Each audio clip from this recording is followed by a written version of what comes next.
Hi there. I'm Deborah Henson-Conant, also known as Deborah, also known as DHC, and this is Jung at Harp. Now, most weeks I'm here together with Kathleen Wiley, who is a Jungian psychoanalyst. I'm a composer and a performer and an educator, and we both play the harp, so that we call this Jung at Harp. We meet each week to have a conversation about something that we're both thinking about, or something that we agree to consider. We don't come with answers, we come with questions as a way of exploring something through conversation. And because this platform is open to, we can actually see comments depending on what platform you're watching it on, you can come into that conversation as well. Normally we start around 9:15 a.m. Eastern time on Fridays, but I'm here a little bit late and Kathleen is not with me. But I wanted to hold down the space for the conversation because it is a weekly conversation. And I wanted to talk about fake and cheat. And I wanted to talk about these. I woke up in the middle of the night and I was like, that's what I want to talk to Kathleen about today, because I've just released a book called a fake book. And a fake book is a special kind of music book that has inside it something called cheat sheets, which are also called lead sheets. And I just find these words very, very interesting. And I hope that you can hear me because I'm here by myself. I don't know if you can. So if someone is hearing this and you're here live, those of you who are here live, if you could just let me know in the chat if you're actually hearing me talk, or as there have been some times when I'm talking away, and there's no sound. And I'm not speaking sign language at that time, so you'd have no idea what I'm saying. But I want to talk about fake because I think so many musicians feel like fakes or feel like the imposter syndrome, it's called, but really feeling like they're a fake in some way, that they would be seen as unworthy or not good enough, not the real thing by others. And I'm also, the other half of my mind is thinking about what's happening next week, which is hopefully the premiere of a Bandura concerto that is an adaptation of my harp concerto, Merceditas. Hearing you, great, thank you, Lori. So I've been thinking about the fact that this concerto is having its world premiere and that it's uncertain because of they never know in Ukraine whether they're going to have lights and whether there's going to be a bomb raid that they need to run somewhere else in the concert hall. And so when they scheduled this November 19th, the world premiere of the Bandura concerto Merceditas, they're like, yes, it's supposed to happen this night, but we don't know. And so, and the reason I'm thinking about this in terms of this fake cheat and what that really means when it comes to music,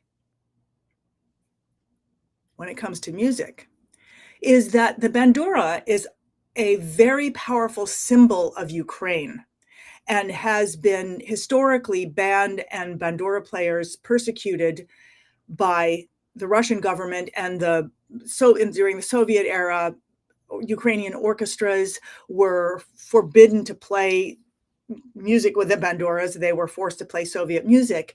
So there's this, and the harp had a similar history in Ireland in the 16th and 17th century, where the instrument, because it represented rebellion, the instrument itself represented rebellion. So the instrument was banned and players were persecuted and sometimes killed. The instruments were burned. And it's fascinating. It's fascinating when you're not there, but I mean, to look at it and realize the power of an instrument to represent a culture and self-expression, and that something is being persecuted, that an instrument would be persecuted, that the players of the instrument would be persecuted, is an indication of how powerful the symbol of our self-expression is as individuals, and also if we're playing an instrument or we're that can symbolize an entire culture. And putting this together with those other two words, fake book and cheat sheets or lead sheets. And it's interesting that it's both cheat and lead. And I may be putting too much into the meanings of there. Sorry. And I also have a cough. What's interesting is to think about the authenticity of your self-expression. What this means in terms of the authenticity and the validity of your personal self-expression. So one of the things that I love about fake books and why I was determined to create a fake book for the holidays that's all in the key of C, making it really easy. The bar to entry is low so that more and more people can be self-expressed with it. Now, this was specifically made for harpists, but it also works for people playing the piano because you can pretty much play just all the white keys. And why is this so? Why is it called a fake book? And why is it so that this fake book creates the opportunity for many people to have self-expression, regardless of their technical ability? And to me, this is really at the heart of why so many musicians, especially those who come to the instrument late, but that is not true, because and where I'm getting to the end of that sentence is so many musicians have a sense of shame. So many musicians feel, I am not good enough. I am going to be humiliated. I am going to humiliate myself and possibly anyone who listens to me or who said I was good, that I am going to humiliate myself by playing what I can. And therefore, since we have that in our heads, therefore we do not bring the music into the world that we can. And just as I'm saying this, I'm going to take one more little diversion here to a book, a story, and I always forget the name of the author. He's a science fiction author. The book is called The Day It Rained Forever. And it's a really beautiful story. And I encourage everybody to read it, but especially if you play the harp, read this story because it equates the sound of the harp to the sound of rain. And I'm emotional just thinking about it. And Ray Bradbury is the writer. And what it does is by equating it to the sound of rain and everything that rain brings, this story really talks about the power and the meaning of music itself, and when people bring that music to others. I just think it's a story that every musician should read to understand the value of what you bring when you play music at any quote level of technical ability. And so I just want to talk a little bit about what a fake book is, because I want to talk about it. I want to be thinking a lot in these days about what it means to be a fake musician, what it means to cheat. How can you cheat? How can you cheat if you are bringing solace, joy, peace, excitement to others? And so I love this word that it's a fake book for fake musicians, when in fact it is the fastest route to playing music. If you learn how to read this from this fake book, it is the fastest route to being able to play lots and lots of pieces of music. Why is that fake? I mean, I get why it's fake. It's fake coming out of the era of music where classical musicians were writing down note by note what they were playing, and that became the music that was passed on. Therefore, anything that wasn't note by note was fake. But how can music be fake? If it moves you, if it touches you, it is real. So what I love, one of the things I love about fake books is, for me, it's as a child, I started playing the ukulele when I was 7. And this was a really powerful moment for me. The moment I saw that 3 shapes that my fingers could make, with 3 shapes, which I learned in 10 minutes, I suddenly could do everything I wanted to. I could play every song in the world, because in my world, all the songs in the world pretty much had those 3 chords. And then as I got older, I was given a soprano uke, which was a little tiny ukulele. As I got bigger, I was given a baritone uke, exactly the same instrument, but larger. And then when I got bigger again, I was given a tenor guitar, exactly the same instrument, but larger. And so I started having this, I don't know what you call it, a shape in my head, a vision or an understanding that, oh, I see, music is on this spectrum. You learn something and then it expands. You learn an instrument and then it expands as you grow. It expands with you. Now, I was 7 years old when I started doing that. And so then I kept going, and I, not even knowing that I was learning how to do it. When I was 10, I learned how to read from fake books. They weren't called fake books. I didn't know what they were. I didn't know that I was faking anything. I knew that I couldn't read music. I didn't care about reading music, but by learning this method, I could sound like I was reading music, and I could do it really fast. So it became very natural to me.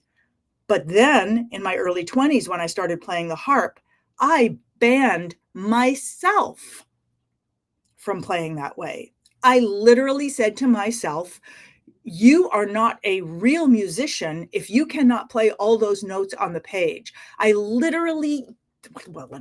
banned myself from having the freedom to be easily self-expressed, and told myself that anything I could play was only worthy and worthwhile if it was something that was very hard to play, that it took a lot of work, and that it was exactly like somebody else did, but at least half as good and maybe better. And it wasn't until a couple years after that, when I had to start making a living, and it might not have even been that long, but when I had to start making a living with the harp, that I was forced to become a fake by using this skill that I had developed as a child. So now, one of the things that I do, now that I realize, far from being fake, it's only fake within this world, kind of like I've been reading up on the bandura, because this concerto that's going to be performed next week is an adaptation for bandura of a harp concerto that I wrote called Merceditas, and it's a world premiere of this work for bandura. And looked through one culture's eyes, it is not to be done. It is a fake thing. It is not a real thing. It is an instrument that should not even be played. And look through the hands of those who are playing it, it is a symbol of self, to do this thing that has been banned in the past and is anyway. So there's it's a cultural decision about whether something is fake or whether it's real, whether something is okay or it's not okay. And where does this all come to in my last 6 minutes here is that one of the things that I'm passionate about is access and adaptation, that music should be accessible for people to play and for people to play together, how important that is, because it was such an important part of my life. And versus being on stage, which is also wonderful and fun, but there's the audience, the majority of people in the room are like, I know they're not just sitting there like that, but part of the time I feel like at least create something where they can sing so they can experience what it is like to be making music with an ensemble like a symphony orchestra. So this sense of access to self-expression is so important to me. So in releasing this fake book in C, which has a very low threshold for people to come in and play it, the way it's set up is that all you see is let's see. Let's just take the tune Joy, Ode to Joy. All you see in the book is, I'll just make it short. That's all you see in the book, except that you also see big letters that indicate what the harmony is. So they might indicate that the harmony would be something like,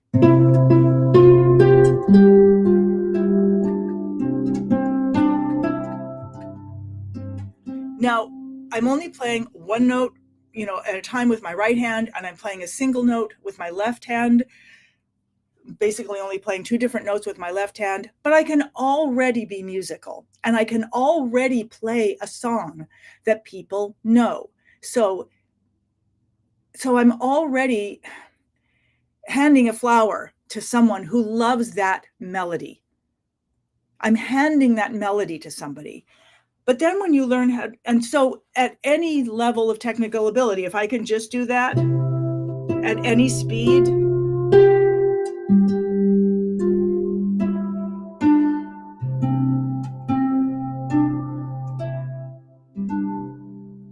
I'm playing the song, I'm handing the flower, I'm able to make that gift.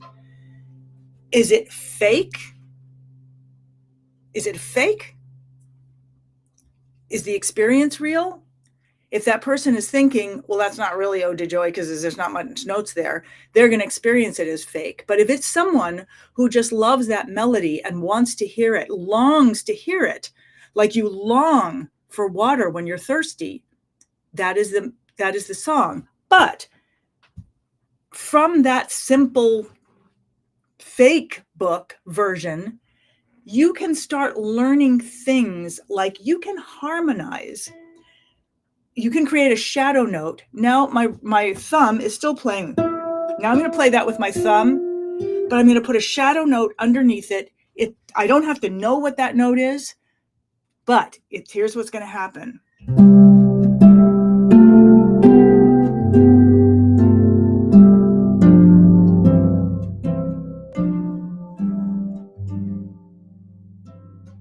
Suddenly, I have harmony. And this is what I love about this fake book, this simple thing. And then later on, if I get very comfortable, I might even reharmonize it in a different sort of,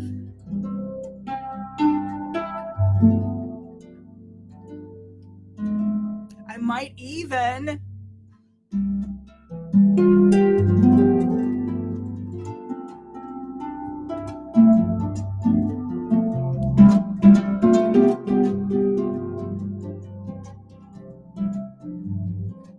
so I'm taking that same fake book, that same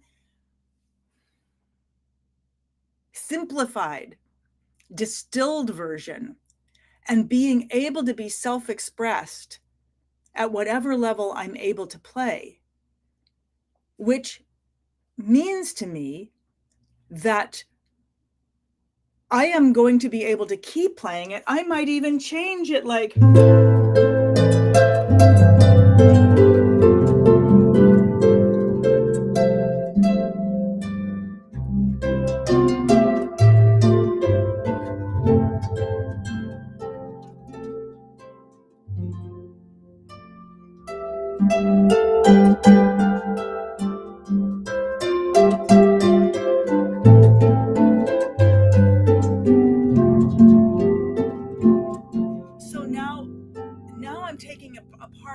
playing with it.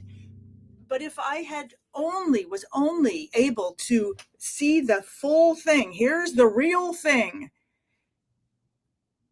I wouldn't be able to have that access to playing with it, to exploring it. And by creating a fake thing, I'm able to have so much more with it and to be able to share so much with it. And because this fake book is so easy to play at the simplest level, it's like it's got 40 plus tunes in it. So the image that I have is of, because I have this big garden and I have a lot of flowers in my backyard. And one of the reasons that I love it is so that I can just say to somebody, yeah, go pick some flowers in my backyard so you can have a bouquet. To be able to have the ability to give that gift so easily that's real. I mean, that feels like such a real experience in life. It's time for me to go, but let me leave you with this thought. What do you think is fake? Maybe because it's easy for you, or it doesn't seem like something someone else did. What do you see as fake? And therefore, you don't let yourself, and I'm asking myself this, truly self-express through that. And what is the real experience of music? What is the real connection that music brings to people? And can that fake thing where you think you're cheating, can that fake thing lead to something deeply real in terms of your connection? And if so, let's lean into that because the connection is real. And that's the part that's important. That's my question for the day. And that's where I've come to in this little tiny moment of asking that question. That the connection is what's real. Thank you for joining me today. Kathleen will be back next week with me, and who knows what we will be discovering. And if you are a musician and you're interested in this fake book, go to, it's a little hard to find. Go to hipharp.com/classes. That's probably the easiest thing. Hip harp, that's hip as in cool, harp as in the instrument.com/classes. And then look for the fake book and get real with it. All right. I will look forward to seeing you next week. Bye. Thank you.